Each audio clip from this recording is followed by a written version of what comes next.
versus Crystal Palace. We finally got all the quote unquote hard fixtures out of the way, and look, we're still in a race for Europe as much as those back to back defeats hurt. You know, four very winnable games on paper. Although two new managers, obviously Jesse Marsh and Frank Lampard, which is never ideal. Not gonna lie, this Crystal Palace game does scare me a bit. There's a lot of stuff about Crystal Palace that just doesn't give me confidence. But we'll speak about that later. In terms of the lineup, it'll be really interesting what Bruno does. Like against West Ham, obviously he rotated a lot. I think he did that just because of fitness. I don't think there was any other reason. Like people were going like, "Oh, why has he made so many changes?" Blah blah blah. He had to switch out the fullbacks because we played twice in what 3 days. I think he brought in Trincao for I don't know defensive duties, I guess, and then Matinho probably needed a rest, and Fabio deserved a chance, so I didn't really mind it. Um, Obviously, we've had a week off now. That's not a concern. Obviously, to stick with the same back three, Reina knew he has to play. I don't mind Marcel. I think Marcel's fine. But this is a game where we're on the front foot. This is a fixture that Reina knew he's done really well in before. Obviously, scored his first goal against Palace. I'd be stunned if Marcel played this game. Honestly, obviously, right back. I know Keanu Herrera got a lot of stick, and I understand why. He was really bad, and he did look weird. Like every time he got the ball, it was like watching myself play football. Like it's like he didn't have a first touch. It was really odd. But to be fair to him, it was his first game since that Chelsea draw 0-0, where he actually played quite well. And you've kind of either got to give him or Johnny a run.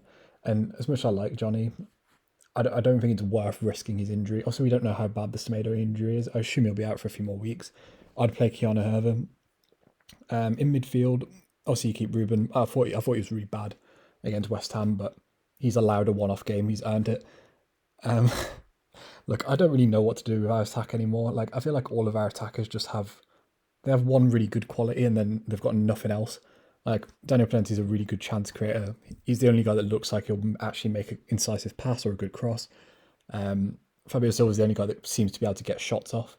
But then Raul Jimenez offers some physicality. Trincao can actually defend, and Huang's basically taking every chance. The reason I've gone for midfield three is just because the last game we played Palace, we played a midfield three. We played a midfield two, Moutinho and Neves. I don't know if you remember this game, but it was probably our worst game of the season. Like we put a 0.2 xg. We got battered. Like I'm sure you all remember it. We got pressed off the park. We got battered. We deserved to lose. It was probably our worst performance of the season. Bar maybe Norwich in the cup. We were really bad. And look, I don't hate Moutinho. You can tell he's coming back from injury. He's had a couple iffy games. And I think this side just needs a bit of a refresh. And that's not an insult to Moutinho or anyone else. But I'd put Luke Cundan there. I thought he was good against Tottenham. I think the midfield three helps. It kind of just gives us a bit more control. And I think we're carrying, whenever we play a front three, it just feels like one of our forwards is terrible. And none of our forwards are in really good form right now. So you might as well just pack out the midfield, not lose the midfield battle, and just kind of hope our quality rises through. And then with Podence and Fabio, I think Fabio did enough to keep his place.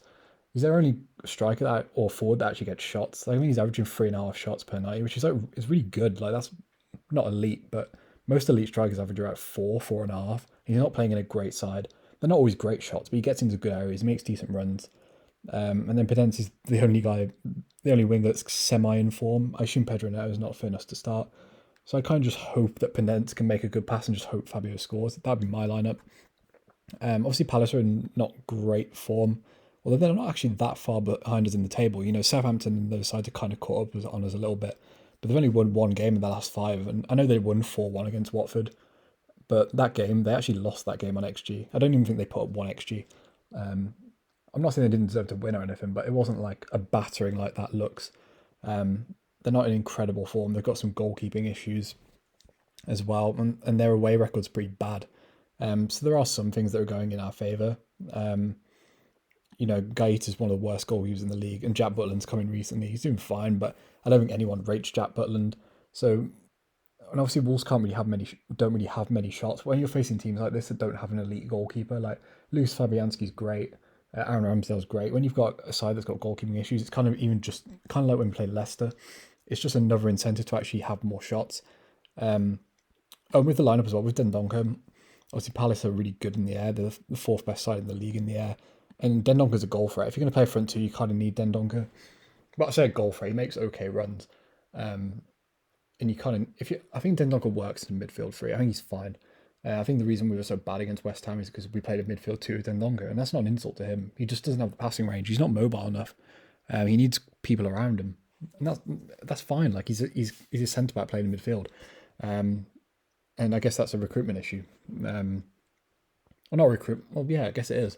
Obviously, Palace is still a really good pressing side. Then they're not even that far behind Leeds, and everyone praises them for it. Hopefully, you'd like to think we learned from that. We've been playing a lot of big sides recently, so we haven't really been pressed that much by the Arsenal game, where we didn't really handle it.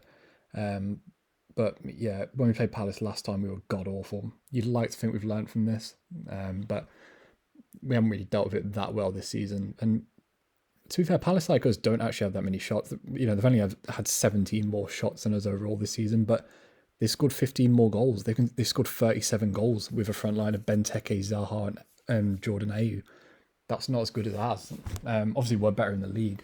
Our defence is better, fine, but it is a bit concerning when you look at the Palace attack. And I'm not saying it's bad. I like Michael Elise, I like Zaha, I like Eze when he's back, but it's not that much more talented than ours. Yet they're getting way better output. And of course, I'd rather be us than Crystal Palace, but it feels like there's somewhat of an identity of them. They're a good pressing side. They don't get loads of shots, but the shots they take, they're working. Whereas with us in attack anyway, I don't really know where we're going. I don't think Bruno does, to be honest. It feels like we're kind of just hoping that Pedro Neto comes back, or one of our strikers just goes on a run to carry us through to the end of the season.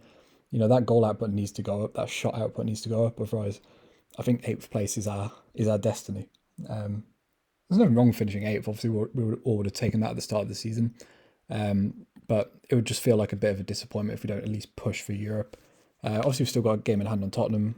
The Tottenham got a game in hand on us, but I still think top 7's pretty gettable. But, out of these fixtures, we probably need, 9 points? Maybe, with Everton and Leeds, they've got new managers. And our home record's not actually that good, but you'd back us to beat Watford. You'd back us to beat Leeds.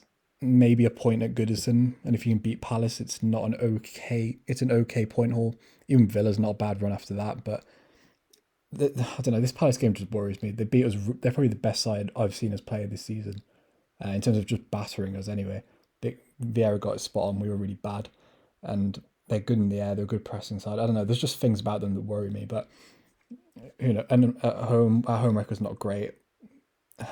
We can't lose this game. If we lose 3 games back to back, I think we're out of the Europe race, which would be a bit of a shame. But yeah, that's just my thoughts. If you enjoyed the video, subscribe to the channel, like the video. Yeah, peace.